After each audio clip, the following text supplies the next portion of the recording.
Hola Iglesia, estamos nuevamente con otro capítulo más del libro de Juan, el Evangelio según Juan. Para los que querían un cambio de tema, les pido paciencia, ya casi estamos terminando, vamos por el capítulo 18. Y bueno, de todas maneras, un buen momento para aprender sobre este Evangelio cuyo propósito principal, según la inspiración del Espíritu Santo, es mostrar la divinidad del Señor Jesucristo. Una doctrina muy importante, saber que Dios se hizo hombre para habitar entre nosotros y para salvarnos. Y en eso estamos ahí en el capítulo 18 y ya se habrá terminado el tiempo del aposento alto, ya se habrá terminado la oración que el Señor Jesús hizo por sus discípulos y por su iglesia. Y ahora el Señor se dirige a un huerto que dice ahí en el capítulo 18, verso primero, que estaba al otro lado del torrente de Cedrón. Había un huerto en el cual entró con sus discípulos. Y allí en ese lugar, el Señor espera para que vengan a llevarle, para que vengan sus enemigos a prenderle. Y el Evangelio de Juan tiene en su temática, porque va a ser muy importante verlo aquí en el verso en lo que vamos a enseñar entre el capítulo 18 y el 19, tiene una temática muy especial. Cuando lo comparamos con los otros evangelios, hay detalles que se obvian, hay otros detalles que se colocan allí especialmente. Por ejemplo, en el Evangelio según Mateo, encontramos que el tema principal es cómo Jesús cumple con las promesas que se le habían dado a Israel. En el Evangelio según San Marcos se presenta la historia para que los gentiles puedan ellos también sentirse que es para ellos. Entonces se presenta la historia, según el Evangelio de Marcos, de cómo los gentiles son incluidos en la obra que el Señor Jesús vino a llevar a cabo. Por eso el centurión romano aparece allí como alguien que cree en el Hijo de Dios.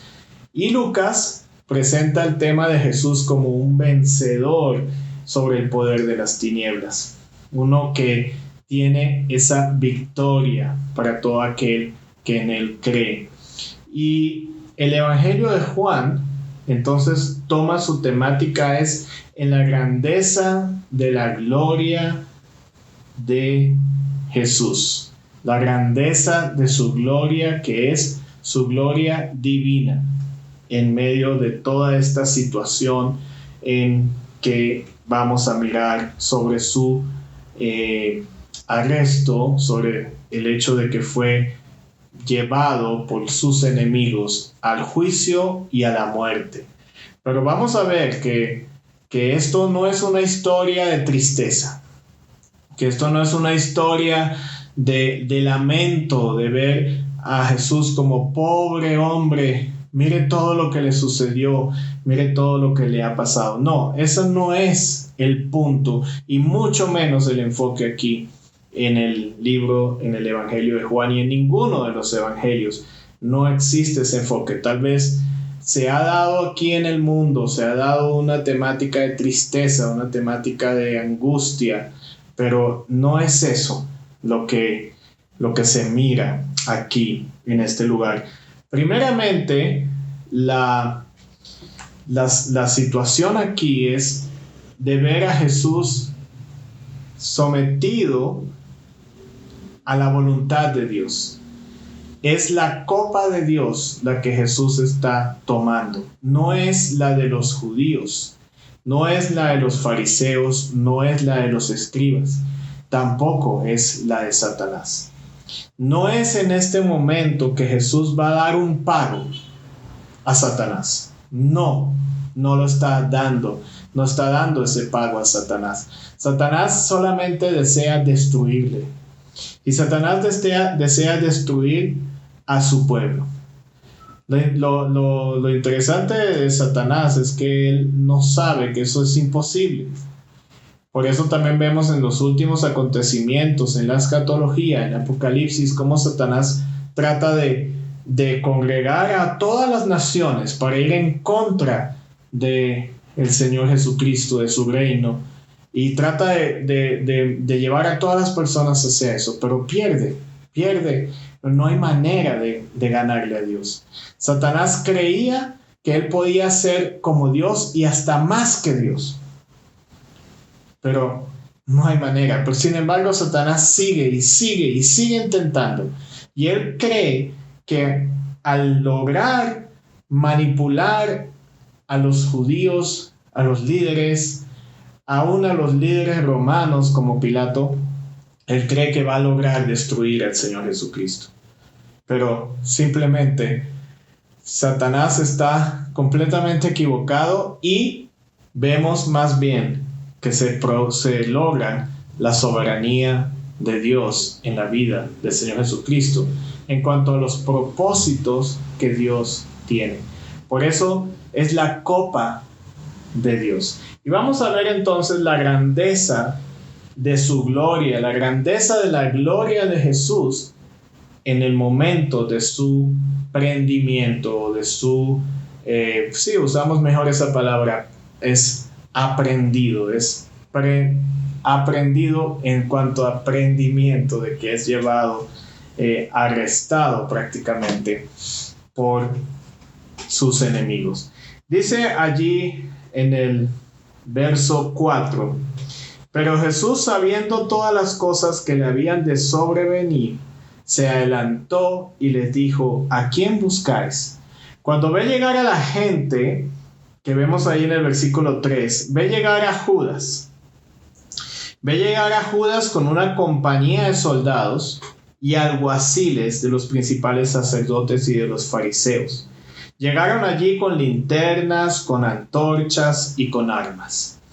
Ese capítulo 3 nos muestra una compañía de soldados que pudo haber sido una cantidad de 300 soldados llegando para arrestar al Señor Jesucristo. Soldados romanos, más alguaciles del templo, más alguaciles del Sanedrín, son autoridades judías, soldados judíos de cierto rango que el imperio les permitía tener. Y estos soldados romanos, con todas sus armas, era una desproporcionante cantidad de tropa la que viene a arrestar al Señor Jesucristo. Lo hacen de noche porque si lo hicieran de día llamaría muchísimo la atención. Si lo hubieran hecho de día, tal vez hasta hubieran levantado una sublevación o no se sabe qué, pero tratando de evitar eso, estos líderes judíos procuran hacerlo de noche. El Señor Jesús, al ver que llegan, Él no se escapa. En lugar de escapar, Él se enfrenta a ese grupo. Los recibe, más bien se adelanta y les dice: ¿a quién buscan? Él se presenta delante de este grupo. Cuando vemos esto en el Evangelio de Juan, vemos que el Señor muchas veces se escapó de sus enemigos. Lo habíamos estado mirando. Por ejemplo, capítulo 7, en el verso 1, dice que el Señor salió de Jerusalén para Galilea para que no le arrestaban, para que no le apedrearan. El Señor salió de Galilea luego de enseñar que Él es el pan del cielo. Y simplemente salió. En el verso 30 del capítulo 7 dice que los judíos procuraban prenderle después de que él enseñaba que venía del Padre. Pero no podían hacer nada, dice el Evangelio de Juan en el verso 30. ¿Por qué no podían hacerle nada? Aunque querían prenderle, ¿por qué no podían hacerlo? Dice allí: porque no había llegado su hora.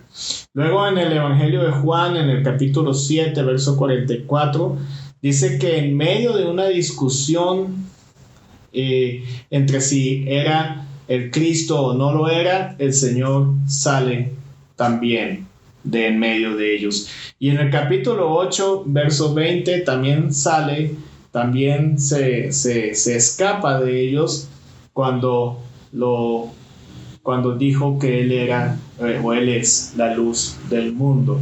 Luego en el capítulo 8 de Juan, en el verso 59, lo querían apedrear después de que él decía que él existía antes de Abraham, ya él existía y fue escondido de ellos.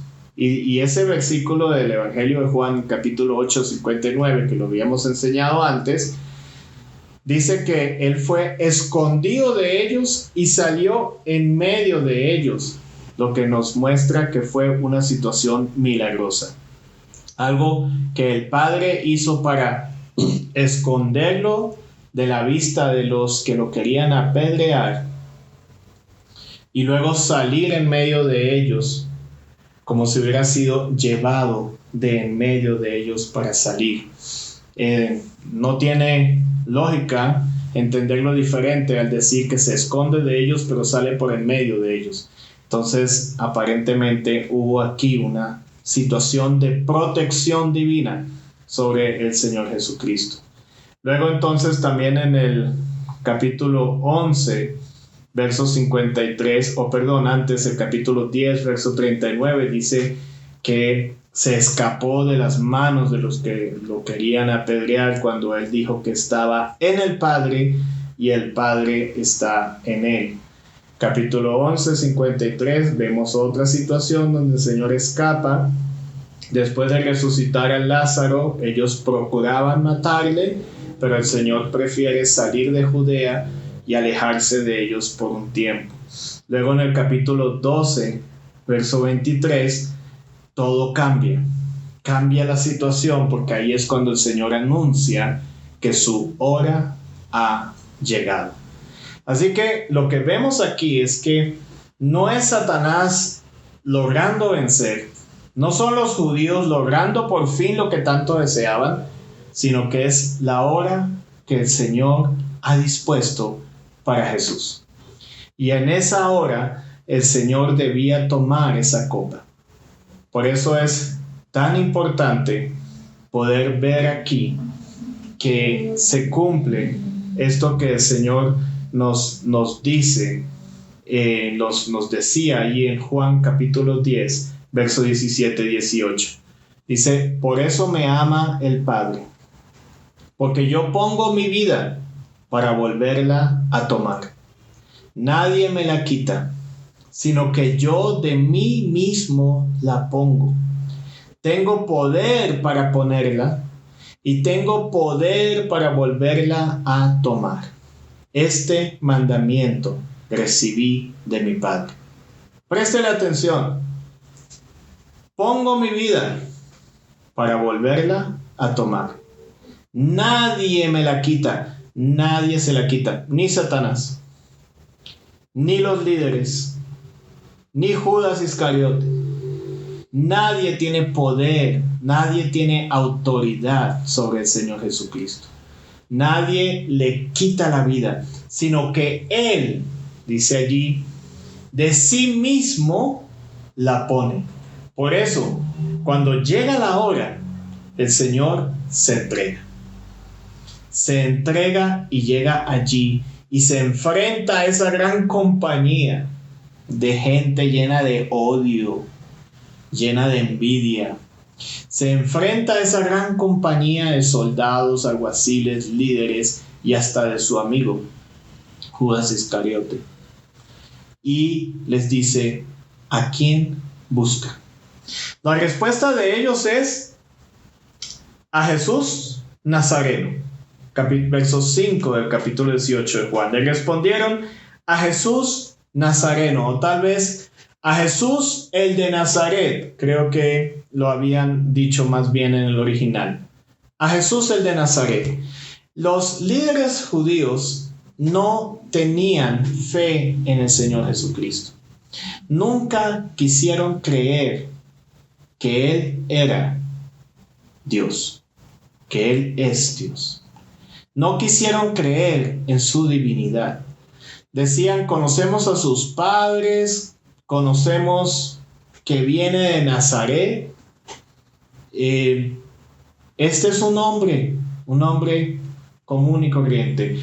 En una de esas discusiones que ellos tenían, allí en el capítulo 7 de Juan, 47 al 52, en una de esas discusiones decían ellos: ¿habrá siquiera uno de nosotros, gobernantes o fariseos, que crea en él? Esa multitud tonta que le sigue es ignorante de la ley, está bajo la maldición de Dios. Entonces tomó la palabra Nicodemo, ¿se acuerdan? El líder que había ido a ver a Jesús, que aparece en el capítulo 3 de Juan, y les dice, porque él sí creía que Jesús es Dios, les dice: ¿es legal condenar a un hombre antes de darle la oportunidad de defenderse? Preguntó. Y le contestan: ¿también tú eres de Galilea? Contestaron ellos: estudia las escrituras y compruébalo tú mismo. Jamás ha salido un profeta de Galilea. Y Nazaret era de Galilea. El asunto es que no sabían que Jesús sí nació en Belén, como dicen las escrituras, y que al haber nacido en Belén era parte de la profecía que decía que de Belén saldrá el Mesías. Para ellos eso era claro, pero se concentraron tanto en que era de Nazaret que no le creían. Pero no solamente por eso, tuvieron muchos milagros, tuvieron una enseñanza perfecta del Señor Jesucristo acerca de la doctrina, su enseñanza, porque Él es Dios. Él la creó. Tuvieron milagros perfectos. Un ciego de nacimiento que tiene la vista completa y perfecta, no una de un cojo que es sanado pero tiene que ir a terapia, no. Uno que es completamente sanado. Todos esos milagros que hemos visto lo pudieron ver estos líderes judíos, pero tenían un problema: no querían creer que Él es Dios. Y entonces cuando Él les dice: ¿a quién buscan?, ellos dicen: a Jesús, el de Nazaret. No a Jesús, el de los milagros, no a Jesús Dios, no a Jesús el que enseña perfectamente, no, a Jesús, el de Nazaret. Y entonces el Señor les contesta, ahí en el verso 5, le respondieron: a Jesús Nazareno. Jesús les dijo: yo soy. Y estaba también con ellos Judas, el que le entregaba. Cuando les dijo: yo soy, retrocedieron y cayeron a tierra. Imagínense el espectáculo en este lugar espacioso, este huerto fuera de la ciudad, con estos 300 soldados romanos con todo su armamento, con estos alguaciles también con su armamento, con estos hombres llenos de odio, y con este Judas, todos toditos cayéndose al piso, postrados en el piso, porque Jesús les dijo: yo soy. ¿Se acuerdan del yo soy? ¿Cuántos yo soy han habido en el Evangelio de Juan? Lo hemos visto en la enseñanza pasada. Yo soy la luz, yo soy el pan, yo soy la verdad, el camino y la vida, yo soy la resurrección. Tantos yo soy que nos llevan al capítulo 3 de Éxodo, cuando Dios dice a Moisés: yo soy el que soy. Jesús aquí les contesta ante la pregunta, ante la afirmación de ellos: a Jesús, el de Nazaret. Él les contesta: a Jesús, yo soy Jesús, el Dios, el único Dios, el único autoexistente, el único que no ha sido creado, el único eterno, el único, porque no encuentras ningún otro Dios, no encuentras nada que te satisfaga. Yo soy. Y estos hombres caen al piso, desplomados. Otra vez se nota que el Señor pone su vida que el Señor tiene control absoluto de la situación, no está como, me han apresado, no. Control absoluto de la situación. Tiene que esperar que se levanten los que lo van a apresar. Y entonces, al volverse a levantar, versículo 7 dice, volvió pues a preguntarles, ¿a quién buscáis? Y ellos siguen insistiendo, a Jesús, el de Nazaret. A Jesús, el buen hombre. Bueno, para ellos no era tan bueno. A Jesús, el hombre que hizo milagros, pero que era un hombre cualquiera. A Jesús, el que pues simplemente era uno de los personajes históricos como Simón Bolívar, como Napoleón Bonaparte, como cualquier otro. Y hay tantas personas en este mundo que tienen ese concepto de Jesús. Simplemente un hombre, el de Nazaret. Simplemente un hombre cualquiera, un revolucionario que está allí entre la historia. Pero no lo sacan de ese espacio, no lo sacan de esa humanidad, no lo colocan al nivel de Dios. Y eso es lo que el Evangelio de Juan nos quiere enseñar. Ese Jesús, el de Nazaret, que nació en Belén, es el gran yo soy. Y hay, porque nadie se va a sostener en pie delante de él.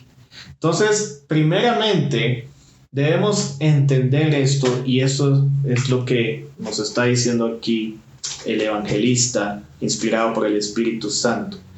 También vemos el control que tiene el Señor. Esa gloria se ve reflejada aún en ese apresamiento, en ese prendimiento en que se encuentra. Cuando les dice a ellos entonces, en el verso 8, os he dicho que yo soy, pues si me buscáis a mí, dejad ir a estos. Les ordena a esos 300 soldados, esos líderes, les ordena que no hagan daño a sus discípulos. Y dice allí el evangelista, por eso es que se cumple aquello que dijo, de los que me diste, no perdí ninguno. Y eso lo había dicho el Señor orándole al Padre en el capítulo anterior, en Juan 17:12. Pero también nos habla del futuro. Todos aquellos que creen en el Señor no se perderán. Les ordena pues, tienen control absoluto de la situación, porque se entrega, porque Él pone de sí mismo su vida. Y entonces se lo llevan, pero antes de eso, en el versículo 11, sucede algo que Juan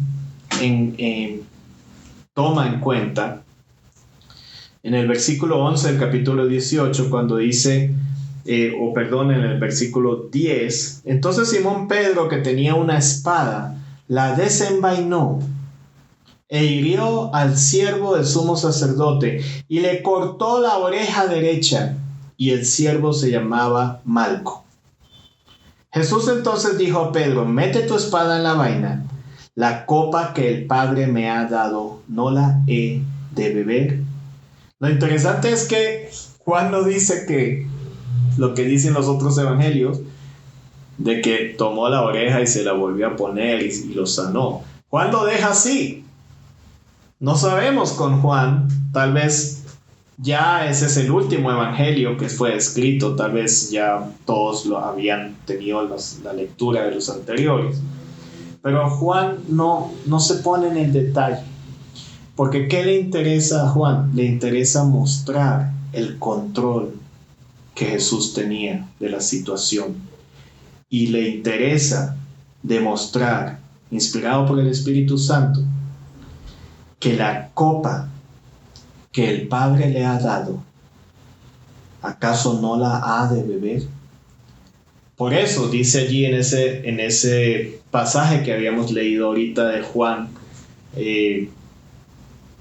de momentico, de Juan capítulo 7, que él ese mandamiento lo había recibido del Padre, y por eso el Padre le ama, porque esta situación que el Señor Jesús está enfrentando es una situación que el Padre había planeado. Estaba en el plan del Padre. Y es una situación de amor y de misericordia hacia nosotros. Que el Señor entregue su vida por nosotros. Entonces, Pedro trata por sus propios fuerzas de salir de esta situación. Pero el Señor Jesús se demuestra como alguien que confía en el plan del Padre. Esto nos enseña mucho, vamos a verlo en las conclusiones, pero esto nos enseña mucho a nosotros. Confiar plenamente en lo que el Padre ha establecido. Esto es otra enseñanza. Esto es una de las cosas que el Señor nos muestra en la grandeza de su prendimiento. Y allí entonces, viendo ahora esta primera parte que podemos ver del versículo 4 al 11, de su gloria, podemos ver el hecho de que el Señor ya no se esconde porque sabe que su hora ha llegado. Podemos ver entonces también esa diferencia entre Jesús, el de Nazaret, y el gran yo soy. Tenemos que unir esas dos ideas, esas dos realidades. El Señor es 100% Dios, pero también 100% hombre. Esas dos realidades, no podemos quedarnos solo con una. Jesús, el de Nazaret, solo hombre, ni tampoco Jesús, solo Dios. Tenemos que unirlas. Y es muy importante esa enseñanza. Luego entonces, en la grandeza de su gloria, también se puede ver en su llamado. Y vemos allí en el verso 12, cuando dice del capítulo 18 de Juan: entonces la compañía de soldados, el tribuno y los alguaciles de los judíos prendieron a Jesús y le ataron. Y en este punto, la grandeza de su gloria está en su mansedumbre. En su mansedumbre, porque acabó de hacer que todos quedaran derrumbados en el huerto, pero al final se lo llevan atado, probablemente con las manos atrás, así atado. Se lo llevan atado y se lo llevan a los lugares donde le van a hacer estos juicios completamente injustos, porque nada hay en él para juzgar.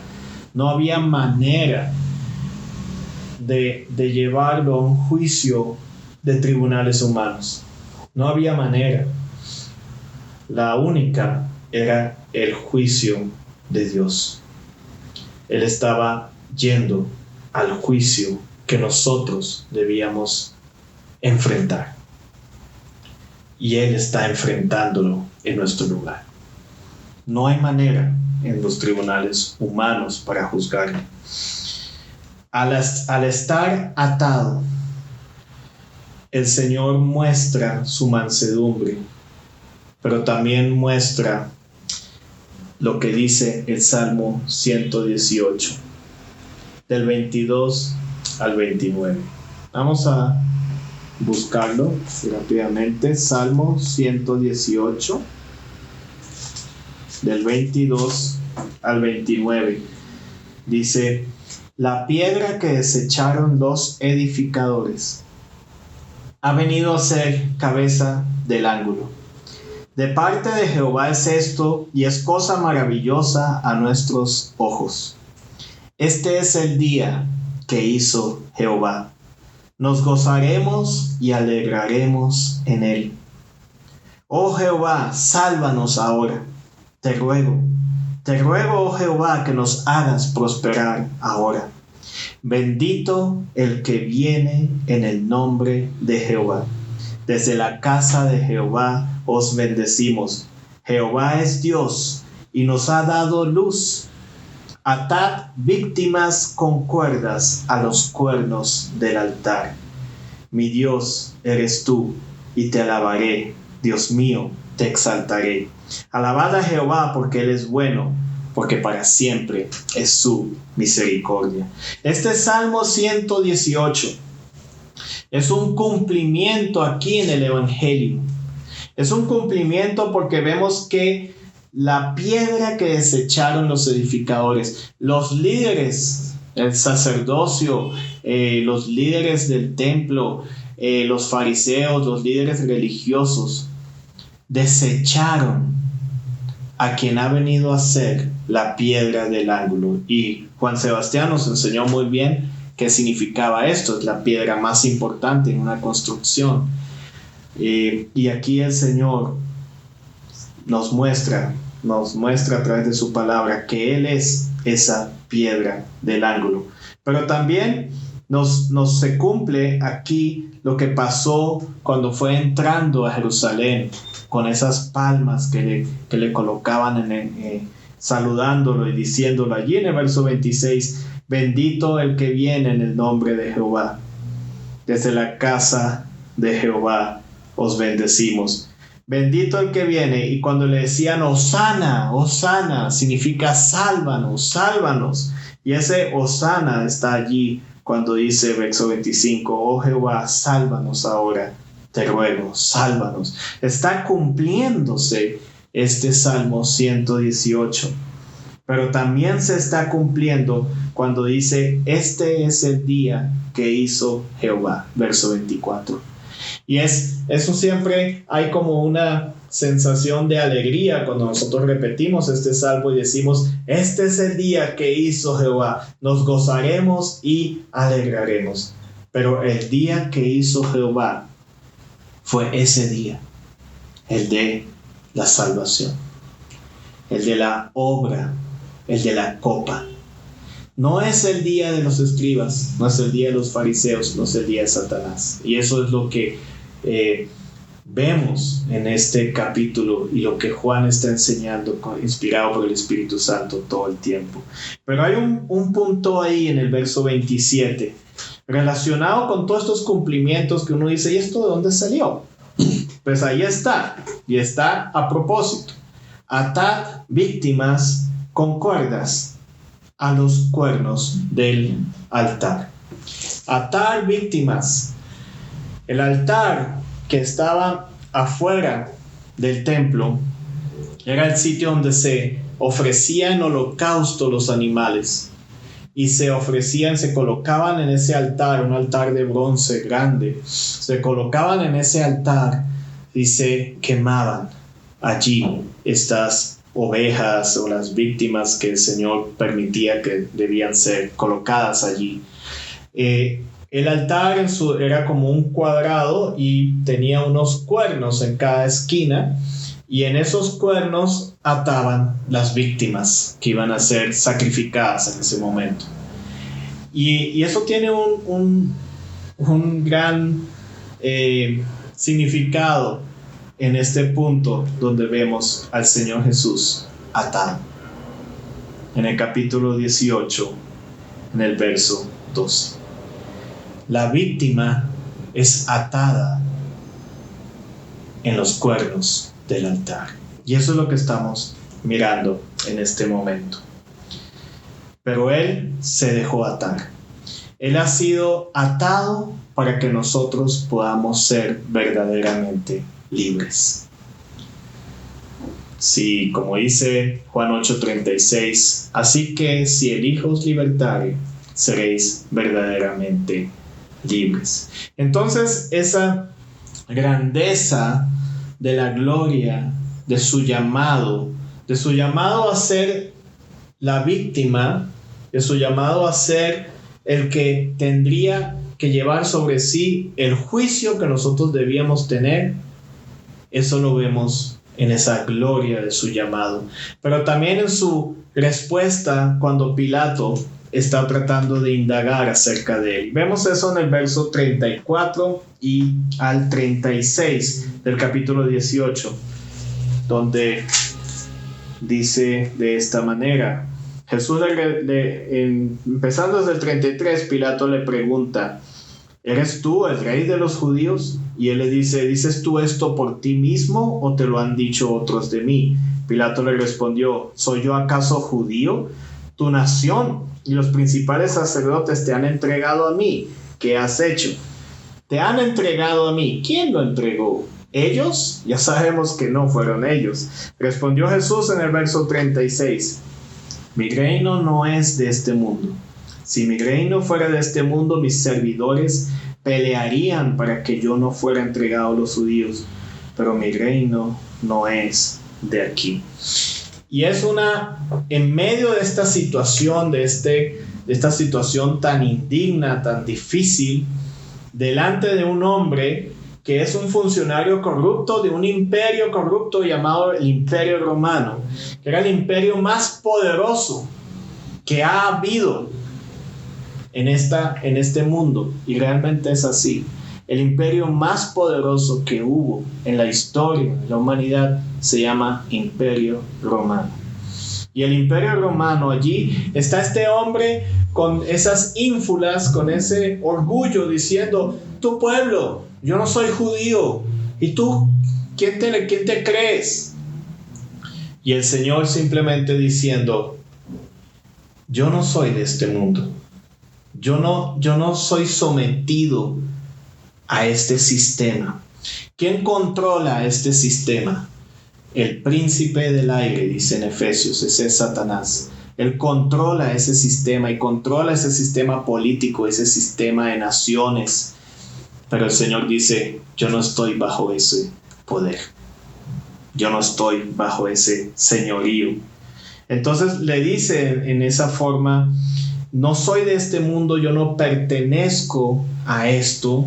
Pero también le dice en el verso 37, le dijo entonces Pilato: ¿luego eres tú rey? Respondió Jesús: tú dices que yo soy rey. Yo para esto he nacido y para esto he venido al mundo. Y para dar testimonio a la verdad, todo aquel que es de la verdad oye mi voz. La segunda cosa que Jesús muestra aquí en esta gloria de su prendimiento delante de Pilato es que reconoce su destino, reconoce su llamado y está seguro de su llamado y sabe a dónde va. Y él sabe: yo para esto he nacido. He nacido Jesús en su humanidad. Aquí hablando de su humanidad, porque Jesús nunca nació como Dios, ni nunca fue creado como Dios.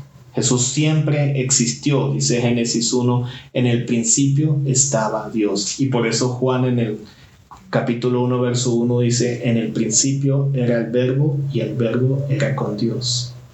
Ya existía, no tenía principio. Cuando todo se crea, ya Él estaba. Y entonces allí le dice: pero para esto he nacido. Así que como hombre llega a nacer para ser el Rey de Reyes y Señor de Señores. Lo que vemos aquí también entonces es que el Señor en su humanidad toma el puesto de aquel que debía tener todo esto. Ese hombre era Adán. El Adán era el que estaba llamado a gobernar, el que estaba llamado a traer toda esa gloria de Dios, a reflejar toda esa gloria de Dios. Pero Adán no lo hizo. Adán prefirió salir de Dios, prefirió independizarse de Dios, evitar a Dios. Y el Señor Jesús viene a ser ese Adán, viene a ser ese hombre que va a reflejar la gloria de Dios y que va a traerle gloria al Señor. Y entonces este Jesús, Dios hecho hombre, la segunda persona de la Trinidad, llega entonces a nacer como hombre, porque no había ningún hombre capaz de reflejar la gloria de Dios. No había ningún hombre capaz de darle la gloria al Señor. Porque el pecado entró en el mundo por medio de Adán, cuando Adán decidió salir de Dios, escapar de Dios. Satanás le había ofrecido eso a Jesús. Sal de Dios, escapa de Dios, tienta a Dios. Y Jesús pasó en la prueba, pasó el examen, la prueba que Adán no pudo pasar.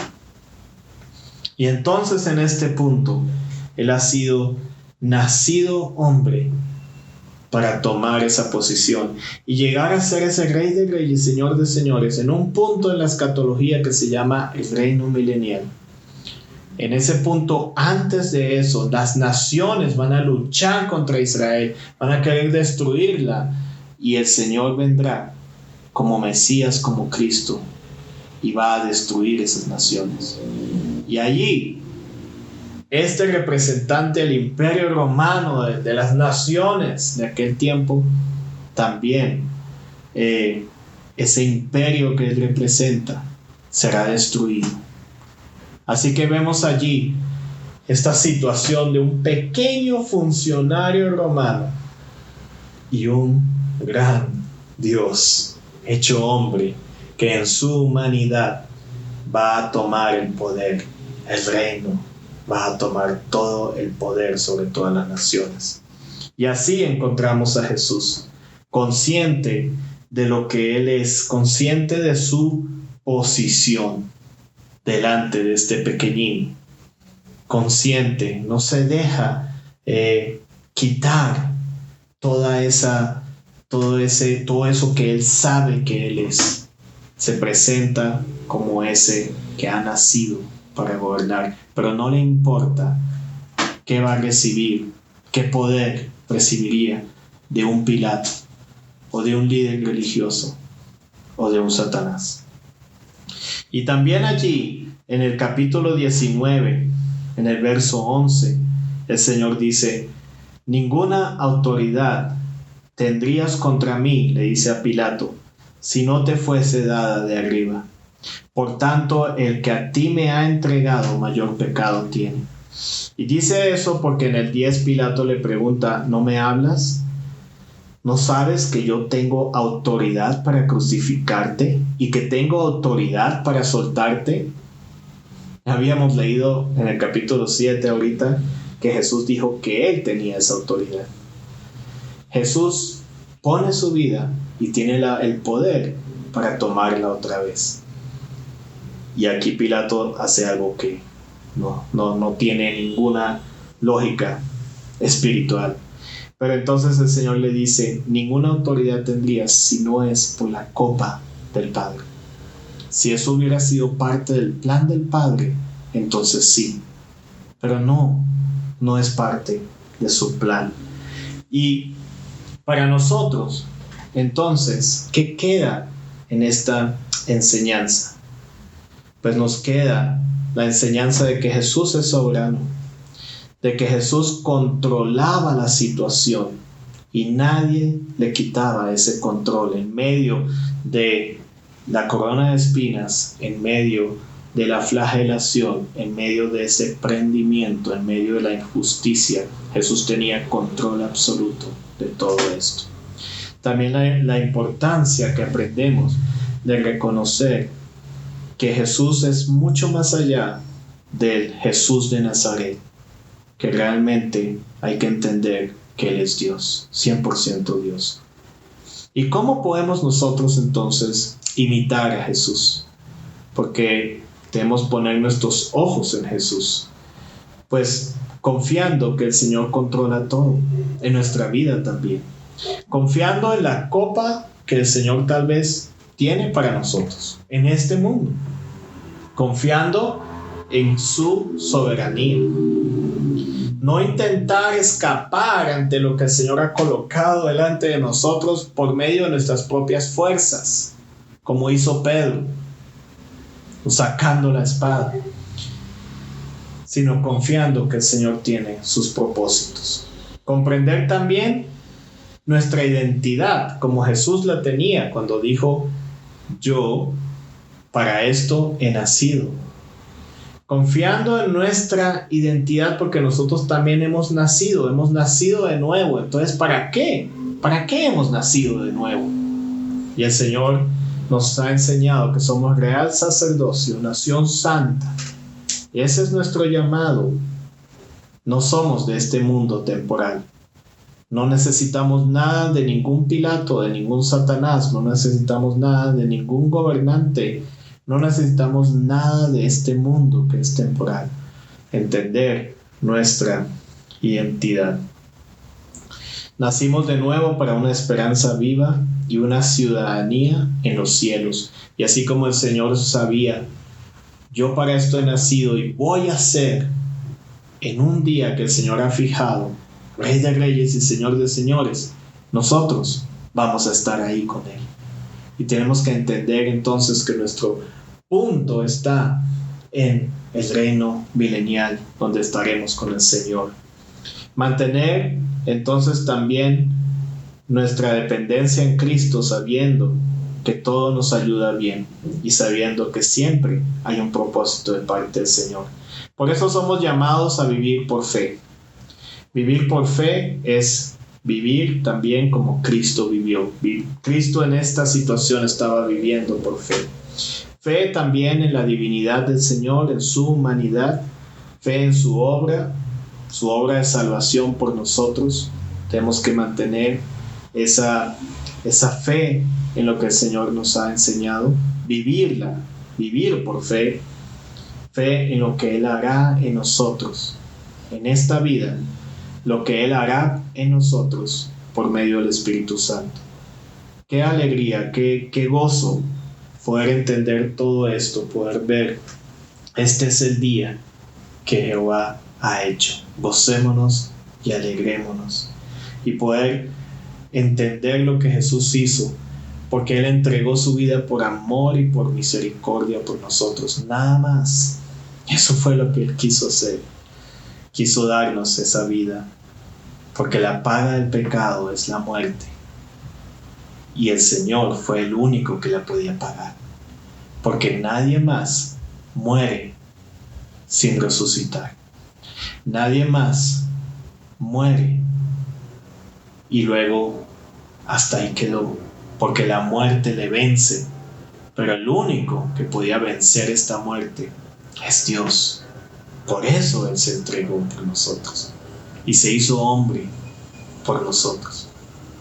Pero entonces también, ya que sabemos esa verdad, ya que la reconocemos, caminemos en esa verdad, reconociendo nuestra identidad y reconociendo esa dependencia del Padre, como vemos aquí que Jesús hizo.